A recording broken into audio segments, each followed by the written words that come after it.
Profil de draft NBA 2021. Les petits jeunes qui vont bientôt intégrer la grande ligue, comme on dit, l'élite. Yes sir. Tout à fait. Et du beau monde, hein, comme chaque année, on est là, on fait waouh, ok, alors lui, oh là là, lui, oh là là, oh là là. Qu'est-ce oh qu'il là est là. fort. Ouais. Et si on en parlait en long et en large. Vous le savez, ce sont les petits profils de draft made in Trash Talk. Chaque année, vous pouvez les retrouver en amont de la draft. Les anciens, les anciennes les connaissent, on en a déjà fait plein. Il y a eu des années où on en a fait 10, il y a des années où on en a fait 8, il y a des années où on n'en a pas fait. Cette année, il y en aura 6 cette semaine.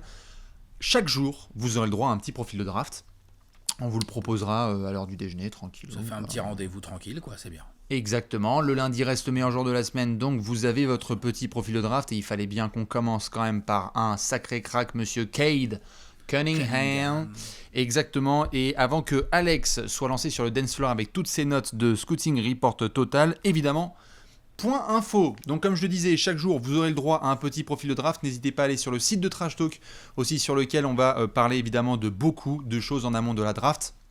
La draft, elle a lieu le 29 juillet 2021 et elle sera commentée sur Trash Talk. Ce sera sur le compte Twitch de Trash Talk. On reviendra vers vous avec toutes les infos. Il devrait y avoir un setup de dingue avec Simon, Léonce, toi, Bibi. Enfin, Voilà, la base, c'est ça, c'est déjà pas mal. C'est déjà pas mal, tout à fait. Je rappelle évidemment qu'en amont aussi de la draft, on aura l'occasion de faire pas mal d'émissions à les cafés, donc n'hésitez pas à venir. On fait le point sur toutes les infos sur le compte Twitter de Trash Talk. Beaucoup de rumeurs qui sont triées à droite à gauche, que vous pourrez retrouver plein d'informations sur les jeunes qui vont débarquer en NBA la saison prochaine, et qu'on fera peut-être une petite mock draft aussi, hein, si on se chauffe un peu. Ça peut être sympa. Ça peut être sympa si on fait ça. Alex, le modèle de ces profils de draft, il n'a pas changé. On commence avec un petit profil, ensuite on fait quoi ? Profil général, ensuite on fait les qualités, les défauts, les points forts et les points faibles du joueur pour le présenter un peu aussi bien techniquement que athlétiquement, que mentalement, enfin avec les infos qu'on a. C'est ça. Infos au passage qu'on chope un peu partout. Des fois les gens ils nous demandent comment on suit les jeunes joueurs. Oui. Moi j'aime bien aller mater du scouting report de vidéos et tout, tu vois, genre nous en fait on est des rassembleurs d'infos qui pullulent à droite à gauche. Oui. Chez les gars d'envergure, ceux qui veulent lire en français il y a les gars d'envergure, Tout ceux qui fait. peuvent lire en anglais il y a Jonathan Givorny, il y a bien sûr Mike Schmitz qui fait du très très bon travail, tout à fait. Certains Jonathan Wasserman, je crois, de Bleacher aussi, qui fait du beau boulot. Tous les copains évidemment de The Athletic, ou même, et aussi c'est important, les gens qui suivent évidemment leur franchise de très très près, les journalistes locaux qui, si leur équipe est mal placée, ben, ça peut faire plusieurs mois qu'en fait on parle de Cade Cunningham, quoi, par exemple. Donc nous c'est un peu de tout ça qu'on se nourrit. Vidéo, lecture, compte rendu, stats bruts aussi, hein, parce qu'on est comme tout le monde, on regarde les stats bruts, hein, c'est important aussi mine de rien pour regarder comment le mec progresse et tout. Et à partir de là, voilà, on essaye de pondre un petit truc point fort, point faible. Après, on fait quoi ? On fait un petit comparo ? Non, pas tout de suite. D'abord, on fait point fort, point faible. Après, on fait une comparaison tout à fait NBA, à quel joueur ça peut ressembler, qu'est-ce qu'on pourrait avoir comme carrière. Et puis après, on fait le spot, évidemment, à la draft. Où est-ce qu'on pourrait l'attendre ? Quelle équipe pourrait sélectionner ce joueur ? On a décidé de faire le top 6 cette année. On aurait pu en faire 150, mais on va rester quand même sur 6, parce que je ne vous cache pas qu'entre les finales NBA, les Jeux Olympiques, la draft et la Free Agency, il y a un petit programme. Il y a des choses à couvrir. Et puis, on a une draft annoncée comme extraordinaire, avec un très très haut niveau, avec beaucoup de très très bons prospects. Là, on en choisit 6. En tout cas, dans les 6 qu'on choisit, honnêtement, il y a moyen qu'il y en ait 5 de ces 6 qui soient dans le top 6. Je sais pas si je suis clair. Si, ça va. Et je vais même pousser le bouchon un peu plus loin, Maurice. Ce serait assez étonnant de voir un de ces 6 shooters. Après, il peut toujours y avoir des surprises à la draft. On l'a vu l'année dernière que Patrick Williams, à 3 semaines de la draft, on était top 10 et puis on a fini top 4. Hein, donc il peut y avoir des surprises. Mais bien évidemment, pour compléter aussi sur ce que tu disais, sur la manière aussi de se renseigner, il y a plein de contenu qui est disponible. Et notamment, et ça je vous invite parce que c'est notamment la technique de Bibi, il y a beaucoup de matchs complets qui sont disponibles. Certainement aussi de Oklahoma State pour Cade Cunningham. Il y a des matchs complets de Evan Mobley disponibles sur YouTube. C'est gratuit, allez-y, vous pouvez vraiment vous donner une idée parce que les compilations juste de Evan Mobley, greatest highlights of the season, c'est sympa, mais ça donne pas le même. Tu vois que des dunks là et des contres. C'est ça, et des contres et des shoots, c'est sympa. Allez vous faire des matchs complets, ils sont disponibles. Vous pouvez en avoir de Tennessee, lorsqu'on parlera de Keon Johnson ou de Yves Ponce, vous pouvez en avoir d'autres garçons aussi, entre les Les deux garçons, Jonathan Kuminga et Jalen Green de la G League Ignite, ce sont des matchs qui sont disponibles. Gonzaga aussi, dont on aura l'occasion de parler un peu par la suite. Ok. On est bon ? Voilà, ça nous fait un petit tableau un peu Voilà. mal, quoi. On va pouvoir se lancer dans quelques Dingham. Exactement, on va parler de Monsieur J'ai l'impression qu'on a Cade. quand même affaire On a le droit à un à bon quelque chose petit de tas. lourd, là. Tout à fait. Ouais, On va hein. commencer tout de suite évidemment par le profil. Monsieur Cade Cunningham, il y en a plein qui le suivent depuis évidemment des mois, d'autres depuis des années, parce que c'est un garçon qui est sur le circuit et dans le radar de beaucoup de scouts NBA depuis très longtemps. On est clairement sur un guard, big guard, 2m03 pour 99 kg, le handle il est smooth, la vision du jeu elle est exceptionnelle, on est vraiment sur un de ces garçons nouvelle génération, à qui on pourra comparer et faire des comparaisons tout à l'heure, mais à qui tu donnes le ballon et tu sais que dès demain ta franchise elle peut être changée. Voilà, c'est ça, exactement. Je suis d'accord là-dessus. On est sur un profil de créateur de jeux offensifs. Ouais. Pour moi, de ce que j'en comprends, c'est un combo garde, hein, C'est un big guard. grand, hein, Tout à fait. 2 mètres, 2m03, long bras également, qui devrait normalement, on verra dans quelle équipe il se fait drafter, on va en parler en fin de vidéo, mais Détroit. honnêtement, Bastien, t'es d'accord, ils vont lui mettre la balle dans les mains. C'est ça. S'ils le font pas, on va peut-être faire des apéros dessus. Non, oui, c'est clair qu'à mon avis, si tu draftes Cade Cunningham et que tu lui donnes pas le ballon, ça Qu'est-ce peut qu'il être fout dans le compliqué. corner? C'est ça. Faisant un spot-up, Dwayne Casey. Non. Tu vois. On va tout de suite gueuler. Cade Donc, non, Cunningham, ballon très dans les clairement, mains, ouais. créateur d'attaque. Exactement. D'ailleurs, on l'a vu à Oklahoma State. Il y a plus de 20 points, 6 rebonds et quasiment 4 passes de moyenne sur la saison. C'est une saison de freshman, évidemment. Mais avant ça, pour ceux qui l'avaient vu, on en parlait déjà il y a quelques mois précédemment sur Trash Talk. C'est un garçon qui ne vient pas de nulle part, puisque sur le circuit aussi high school, on est passé par l'Académie Monteverde. Donc, ceux qui avaient vu notamment quelques cracks passer par là, dès que vous rentrez dans ce circuit, vous êtes attendus. Il y a déjà 2 ans, on parlait de Cade Cunningham en discussion avec notamment Jonathan Kuminga parmi les 1-2 meilleurs joueurs de cette draft. Donc, il a gardé ce spot, il est resté fort, il a confirmé en NCAA, il a été très très fort dans une équipe où il n'était pas non plus extrêmement bien entouré, mais lui par contre, qu'est-ce qu'il a géré quoi. C'est vraiment impressionnant. Très impressionnant, très... Comment dire, lui, pour le coup, il peut vraiment... Donc j'ai entamé sur le côté création d'attaque. Oui. Peut-être ça peut nous permettre d'enchaîner sur son plus gros point fort, peut-être, Bastien, non? Je sais pas. Parlons des points forts. Qui lui permet justement, comme tu viens de le dire, de briller même avec une équipe pas si forte que ça autour de lui. C'est que c'est un maître du pick and roll. Mm-hmm. C'est un boss du pick and roll. C'est fait partie des boss de fin, quoi. Tu vois. Tout à fait. C'est un grand malade. Il a 20 ans, ou à peine. Il les a le 25 septembre. Là. Ouais, voilà, c'est ça. Donc, et déjà, quand tu le vois jouer là au niveau universitaire pour sa première saison, tu vois que c'est un master du pick and roll. Ce qui aujourd'hui en NBA, pardon, mais quand on voit les grands créateurs offensifs, ils jouent derrière des écrans, hein, Trae Young, tout ça, même Chris Paul, Booker, Luka évidemment, bien sûr, mais tu vois, et donc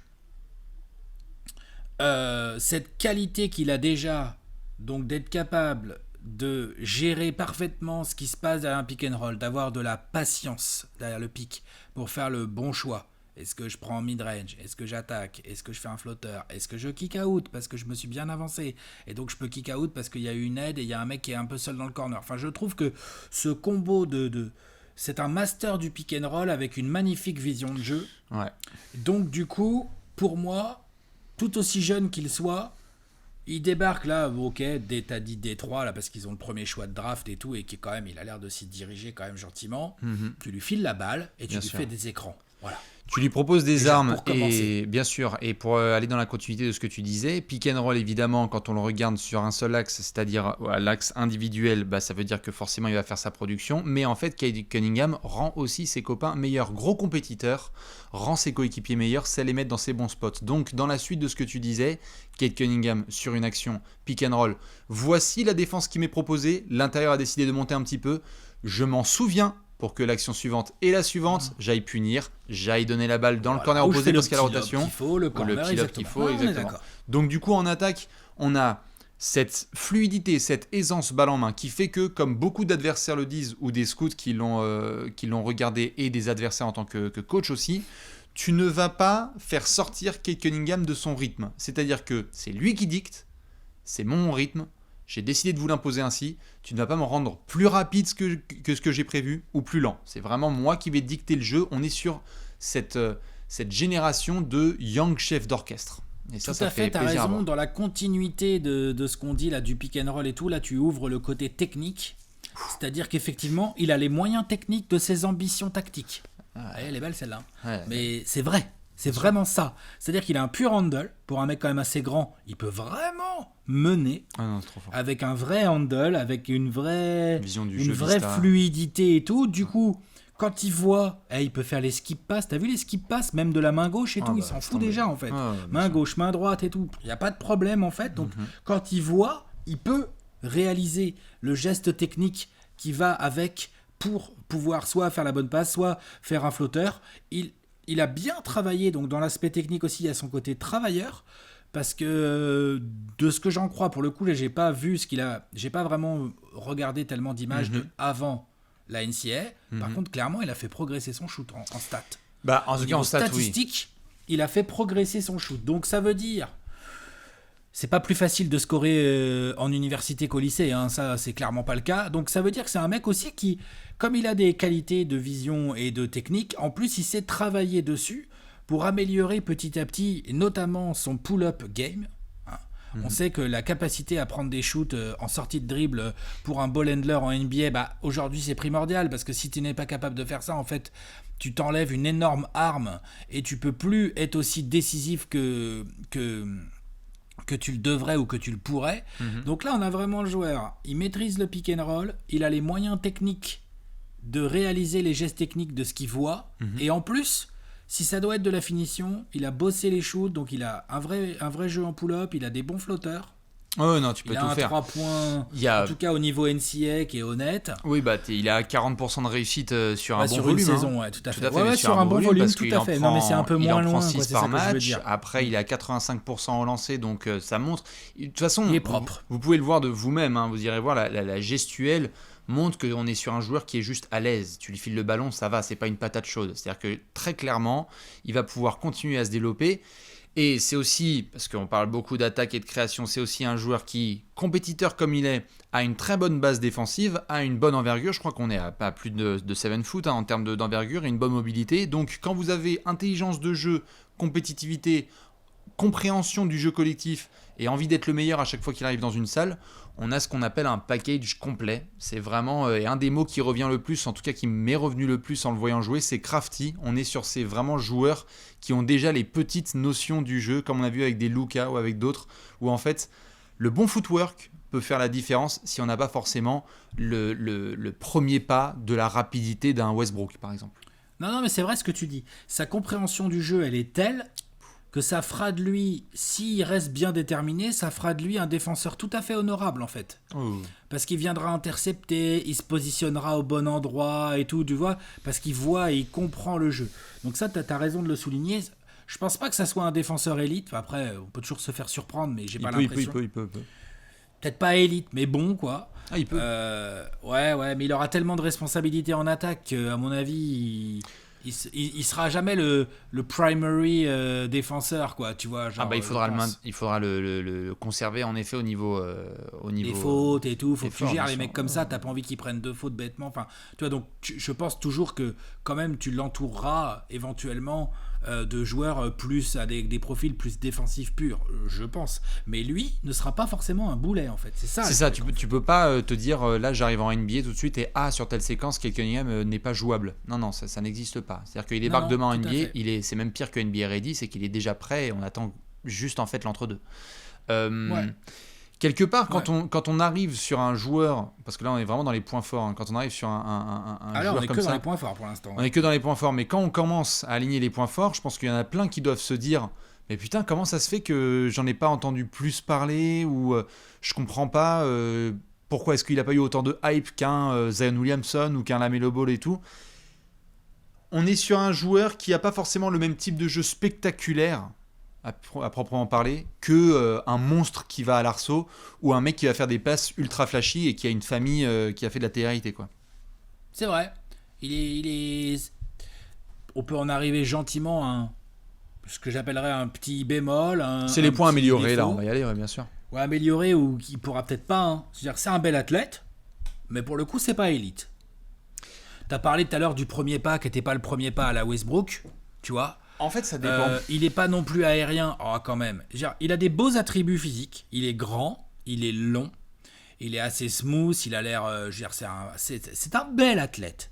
Mais pour moi, il n'est pas élite comme athlète. Il n'est pas haut de gamme. Il n'est pas. Tu vois, c'est pas. Genre, par exemple, en taille. Quand même. Il est grand comme un Paul George. C'est pas Paul George, quoi. Non, il est un peu plus petit quand même, mais oui, je vois ce que tu veux dire. Ouais, vite fait. Hein. Je vois ce que tu veux dire. J'ai vu des 6'8" sur lui, j'ai vu des 2m03. Ouais, bien sûr. Paul George était plus grand que ça, ouais. Mais en fait, tu vois ce que je veux dire. Il n'est pas non plus surpuissant, il n'est pas si aérien que ça. En fait, il y a tout un débat autour de Cade Cunningham, et qui est le suivant, c'est qu'il y a beaucoup d'observateurs qui se demandent si c'est le type de joueur qui n'a pas eu, soit parce que c'est le type de jeu en NCAA, soit parce qu'il n'y avait pas forcément besoin au lycée, parce qu'il est trop fort techniquement, de montrer aussi toute son explosivité. C'est-à-dire que sur un terrain qui est beaucoup plus ouvert en NBA, où tu as la possibilité de beaucoup plus sprinter et galoper, je ne serais pas étonné qu'on soit surpris par les qualités athlétiques de Cade Cunningham. Après, là où je te rejoins, c'est que évidemment, tu le mets à côté de peut-être d'un Keon Johnson ou d'un Evan Mobley, tu as un peu moins un aspect freak. Ou Jalen Green. Tu as un peu moins un aspect freak, c'est sûr et certain. Moins. Je redis bien ce que j'ai dit, hein. C'est un très bel athlète, c'est un bel athlète. Juste, c'est peut-être pas élite. Je rappelle que la NBA, au niveau athlétique, c'était un truc de grand malade. Et donc, face à des meneurs, si par exemple il est utilisé poste 1, face à des meneurs un peu plus petits que lui, mais qui vont faire le même poids que lui et qui vont le manger en explosivité, c'est possible, tu vois. C'est possible. Je ne dis pas que ça sera toujours le cas, mais c'est tout à fait possible. Sur des deux, c'est pareil. Tu vois, genre, tu as des gars, on ne se rend pas compte, en fait, des athlètes que c'est, quoi. Et on va bien voir. Je ne dis pas que Cade Cunningham peut pas et ne va pas tenir. Je dis juste que, à l'instar de certains autres joueurs, t'as cité Doncic tout à l'heure, des gars comme ça, je pense pas qu'il reposera tant que ça son jeu sur les qualités athlétiques pour une bonne et simple raison, c'est que je pense qu'en vitesse pure et en explosivité, il sera souvent un petit peu battu par son adversaire. Ça peut être en effet le cas à surveiller. Sur les autres points à améliorer, bon, c'est difficile de dire améliorer cet aspect purement spectaculaire parce qu'il y en a plein qui se posent la question de savoir pourquoi est-ce que c'est pas un consensus. En plus, les qualités athlétiques à 20 ans, il va pas pouvoir non plus faire des miracles. C'est ça. Il y en a qui se demandent d'ailleurs si, vu la base déjà qu'il a lorsqu'il va aller à la salle et qu'il va devenir justement un peu plus fort musculairement, ce sera intéressant de voir défensivement comment est-ce qu'il peut tenir face à des gros, parce que c'est un mec qui peut pouvoir défendre des 2 et des 3. Donc à voir comment est-ce qu'il peut être utilisé interchangeable. Après, les aspects améliorés, j'ai envie de dire, c'est un peu le jeu de c'est pas non plus l'œuf et la poule, hein, mais c'est quand on a des joueurs qui sont aussi omniprésents dans un jeu et qui ont autant le ballon, tu vas être forcément amené à avoir des balles perdues, à avoir certainement moins d'efforts, parfois défensifs, et ou d'être autant conservé dans un modèle de jeu où tu as beaucoup la balle. Et ce qui peut nous mener à des belles choses, hein, à des James Harden, à des Luka Doncic, c'est des très bonnes comparaisons, hein, en termes de production numérique. Mais à voir aussi comment est capable de jouer sur la durée un Cade Cunningham sans avoir le ballon dans ses mains prioritairement. Alors off-ball, qu'est-ce qu'il vaut? Effectivement, t'as raison. À voir. Est-ce que c'est si important que ça? Il va quand même beaucoup avoir le ballon dans les mains. Mais oui, t'as raison, ça sera important de voir comment est-ce qu'on part. Parce que si son usage rate est trop gros et qu'il a du mal à jouer sans ballon, ça va lui poser des soucis, évidemment. Moi, par rapport au fait qu'il a beaucoup le ballon dans les mains, c'est plus... Là, en examinant un peu ses stats, là, c'est vraiment de la stat pure. Tu vois, on a 3,5 passes d'ess la saison dernière, là, avec Oklahoma State. Hein. Ouais, pour 4 balles perdues. Ouais. Normal, hein, on lui avait vraiment filé les clés du ballon. D'ailleurs, son tout premier match, là, tu te disais, what the fuck. Tout à fait. Mais du coup, en NCAA, donc en NBA, face à des guards qui vont clairement lui rentrer dedans, le jeune rookie et tout ça, probablement très haut drafté et tout, ça, c'est un point sur lequel il faudra qu'il fasse gaffe. C'est-à-dire que s'il doit perdre 4 ballons par match, il va falloir qu'il donne 9 passes d'ess. Hein. Parce que sinon, on va faire genre, son ratio assist-turnover, il est pas bon. Et quelque part, c'est vrai que c'est embêtant pour un joueur qui a un très fort usage rate. Je peux comprendre qu'il y ait de la perte de balles plus que la moyenne, ben par contre, il faut aussi qu'il y ait de la passe d'ess plus que la moyenne dans ce cas-là. Oui, c'est normal. Pour c'est moi. normal. Ouais, tout à fait. Toute l'intrigue, c'est de savoir si justement Kate Cunningham peut être vraiment au top du top lorsqu'il est entouré avec des très bons joueurs. Et ça va être un des challenges justement de voir en NBA ce que ça donne quand on lui met les bons outils autour de lui. Comment est-ce que ça se passe aussi en termes de profil qui impacte directement son équipe, c'est-à-dire on parle d'un très probable numéro 1 de la draft et on en parlera après dans la section spot attendu, mais on a vu des garçons être capables de débarquer comme Luka Doncic et au bout de 2 semaines, la discussion n'avait plus lieu. C'est-à-dire qu'on savait que les Mavs allaient être changés à jamais. Au bout de 2 semaines, au bout de 3 semaines. La question, c'est de savoir si Kate Cunningham débarque et qu'il a cet impact-là, ouais. Exactement. Est-ce qu'en fait, il débarque à Détroit et on se dit avec Alex, oh shit, en fait, les Pistons, ils en ont pour 5 à 7 ans où ils vont être flippants et où tu sais que tu as un building block pour être compétitif. Au bout de 10 matchs, on fait faut plus rater de match de Détroit là. C'est ça. C'est à 1h, voilà, désolé, il faut que je rentre chez moi, il y a Kate Cunningham qui joue. Excuse-moi, il y a Détroit à Pacers, il faut bien que je le vois là. Voilà. Incroyable. Tu vois. Donc voilà. Donc non mais t'as raison. C'est l'impact qu'il va avoir au départ et tout. Et d'ailleurs, dans ce sens-là, j'ai vu quelques scouts parler de parfois son côté smooth et crafty, mais qui va peut-être pas assez chercher les fautes et les contacts. Ouais, ça peut, et que ça peut être quelque chose qui pourrait améliorer pour encore donner encore plus de relief à sa panoplie offensive. C'est-à-dire que si en plus il va régulièrement sur la ligne de lancer, il peut vite devenir un enfer. C'est ça. Donc à voir aussi comment il réagit dans l'environnement NBA. Face à des défenseurs quand même beaucoup plus musculeux et athlétiques, avec des intérieurs qui vont venir quand même fermer sur lui. Enfin, bien sûr. Je veux dire, s'il est aussi bon qu'on le dit, va très très vite y avoir. Ok, on joue Kate Cunningham. Ok, tiens, viens là, mon meilleur défenseur extérieur. Tiens, tu veux mais le bien rookie, sûr, là bien sûr. Voilà. L'avantage, c'est que ça va pas trop lui faire peur. Il a plutôt tendance à prendre le challenge. Ah ouais, non, je pense pas qu'il va avoir peur. Attention. Mais donc au global. Les avis sont assez variés parce qu'il y a notamment eu beaucoup de rumeurs envoyées sur les Pistons, vont-ils le prendre en numéro 1 ? Et ça, on va en parler après dans le spot de draft attendu. Mais avis très perso, et donc qui n'engage que moi, et je veux bien ton avis là-dessus, Alex, mais je pense qu'il y a lui et il y a le reste de la draft après. J'ai rarement vu un prospect, et après j'adore Jalen Green et Evan Mobley et tout ça, on va leur faire leur profil et je pense qu'ils vont faire des très grandes carrières, mais j'ai rarement été confronté à un prospect qui coche autant de cases aussitôt, aussi vite. Ok. Moi là ça m'épate. Vraiment. Je pense qu'il est exceptionnel, je pense que c'est un vrai prodige, mais je pense qu'on a vu ces dernières années des mecs qui sont arrivés où on était là genre waouh. Tu vois ? Comme Bah, tu vois, t'as parlé de Luka Doncic tout à l'heure, au bout de 10 jours, on était là genre waouh. Oui, David, non, moi je parle en amont de la draft. En amont de la draft, tu sais, quand on savait pas s'il allait être numéro 5 ou 4. Oui, voilà, c'est Zion ou Anthony Davis. Quand même. Ah oui, voilà, mais il faut, enfin, je veux dire, c'est un tous les 6-7 ans, quoi. Ouais. Ouais, puis après, il faut qu'il réussisse, hein. Ouais. Mais je suis d'accord, mais oui, le talent, visuellement, en termes d'impression de ce qu'on voit, comment il gère tactiquement les matchs et comment il tient bien le ballon et tout, dans la NBA moderne, sa capacité à gérer le pick and roll, je pense que dès demain tu le mets là, tu lui files la balle et tu dis bah voilà, tiens, regarde ton intérieur, c'est lui, tu vois, genre voilà. Je pense qu'effectivement très très vite il va être efficace et qu'il va initier de l'attaque. Maintenant avant de voilà, il y a eu, je pense que c'est un prospect exceptionnel. C'est un futur numéro 1 de draft à mon sens. Maintenant, on va voir dans quelle catégorie on le case exactement au bout de quelques mois en NBA, quoi, en fait, surtout. Ok, bah écoute, on verra justement ce que ça va donner. On va passer aux comparaisons un peu NBA justement parce qu'on aime bien dans cette section mettre quelques étiquettes, un petit peu élargir le scope et se dire quel type de joueur on peut avoir. Il y a des noms qui reviennent un peu dans tous les sens. On a déjà mentionné plusieurs fois Luka, évidemment, dans ses big guards playmakers. Ça semble assez évident. Big guard, playmaker, master du pick and roll. Par contre, il y a des trucs que Luka faisait. Enfin, genre, attention, hein, genre, Luka, il provoque beaucoup de fautes. Bien sûr.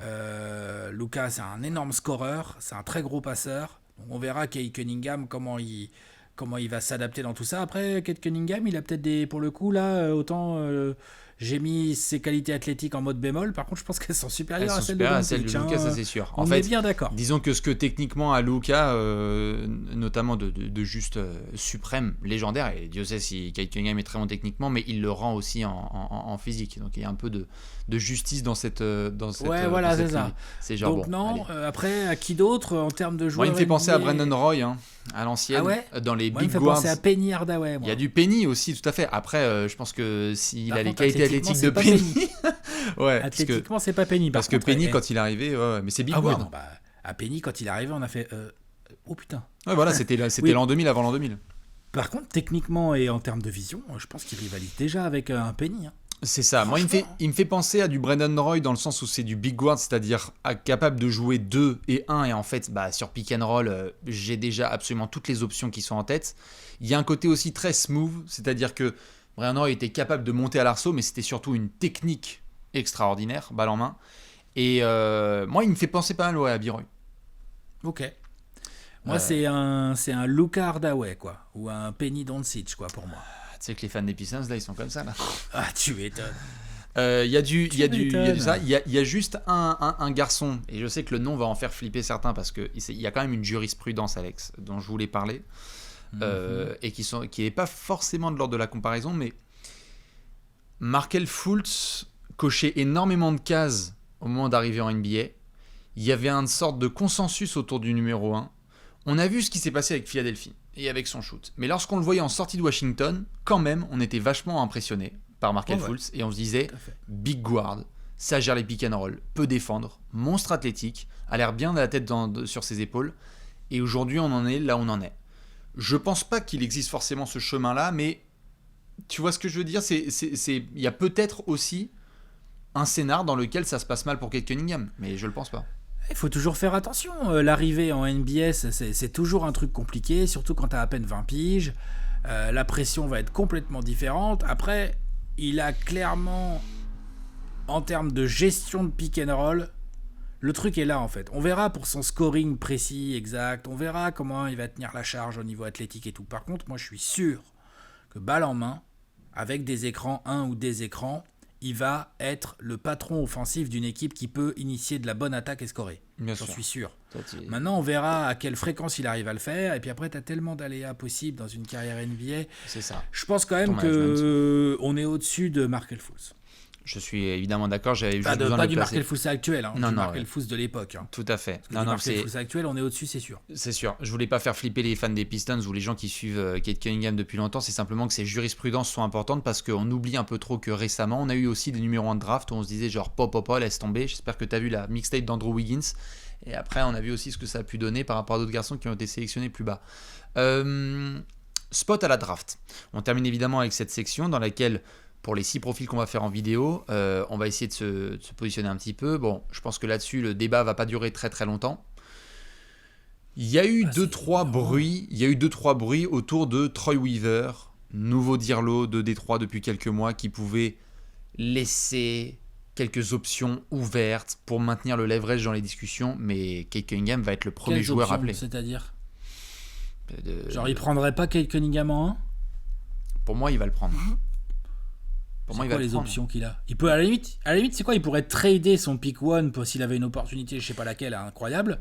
Mais je pense que l'équipe qui prendrait le pick 1 serait pour prendre Cade Cunningham en fait. Tout à fait. La seule option qui a été envisagée, en tout cas que j'ai vue au moins à plusieurs reprises et qui pourrait être intéressante, mais je pense que les Pistons vont la laisser gentiment de côté, c'est qu'il y a tellement d'équipes qui sont persuadées, comme je le mentionnais tout à l'heure, qu'en fait Cade Cunningham est le joyau de cette draft, qu'il y en a peut-être comme Houston ou d'autres qui sont capables de dire on te donne notre pick, on te rajoute durable parce que vous êtes en reconstruction.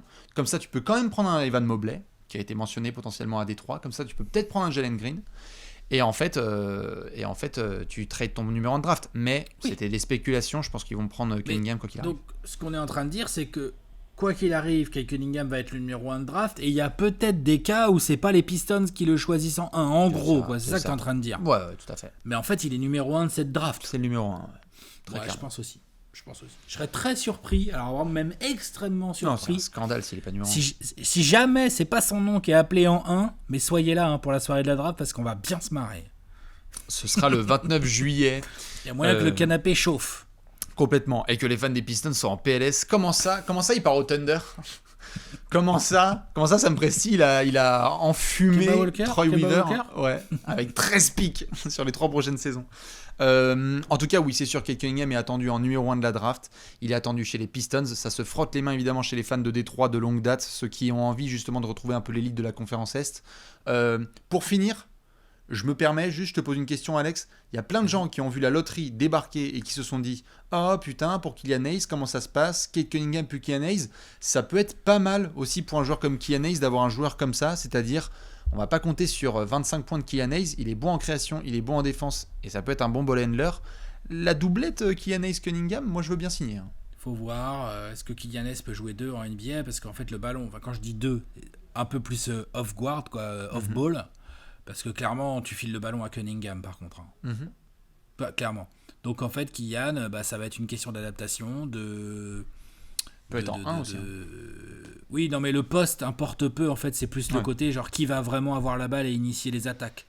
Je pense que si tu as Killian Hayes et Cade Cunningham dans ton backcourt, je pense que le usage rate balle en main de Cade Cunningham va être bien plus élevé que celui de Killian Hayes. Bon, ça... Du coup, Killian, il va falloir qu'il apprenne à cutter, backdoor, à jouer sans ballon, sortir des écrans, sanctionner à 3 points. Ça peut être très intéressant. Ça peut être un duo. Les deux font 2 mètres ou pas loin. Parce que je crois que Killian, il est pas loin des 2 mètres.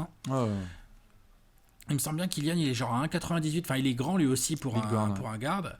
Donc, ça peut tout à fait faire une paire si ça se donne suffisamment les efforts en défense. T'as du talent en attaque. Non, c'est ça. Bien, moi. J'ai pas de problème avec ça.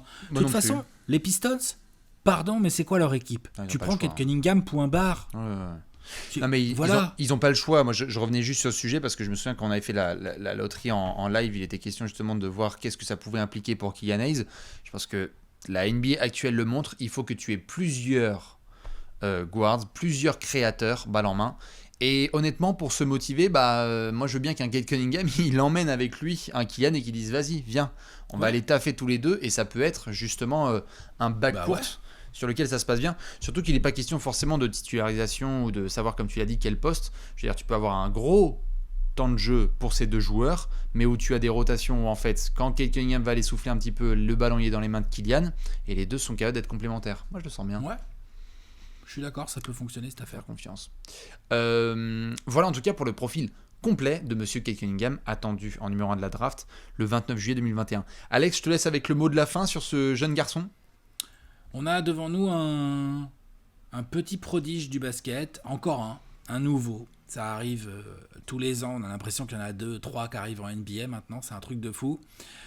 Qui va certainement permettre à une franchise mal classée de redorer son blason et surtout de revenir sous les spotlights. Je pense que, comme tu en as parlé, Bastien, tout au début, je pense que pour les Pistons, a priori en 1, c'est aussi l'occasion de, qu'on soit là, genre, attends, j'ai envie de vous regarder les Pistons jouer au basket en fait. Complètement. Et ça, c'est quand même une bonne nouvelle. C'est quand même une bonne nouvelle pour Détroit en pleine reconstruction. Et bien pareil, pour compléter évidemment ce que tu disais, moi je reste très clair sur le fait que c'est, en tout cas à titre perso, un joueur qui coche énormément de cases avant même d'arriver en NBA. Je vois très peu de scénarios dans lesquels il se foire et j'ai envie de dire félicitations les Pistons. Ne foirez pas ce pick, nom de Dieu. C'est impossible de foirer ce pick, il suffit de prendre Cade Cunningham en numéro 1 de la draft 2021. J'ai envie de dire pour finir, on se retrouve demain avec un nouveau profil de draft. Et vous verrez bien ce que ça va donner. Des bisous. Ciao. À demain. Ciao.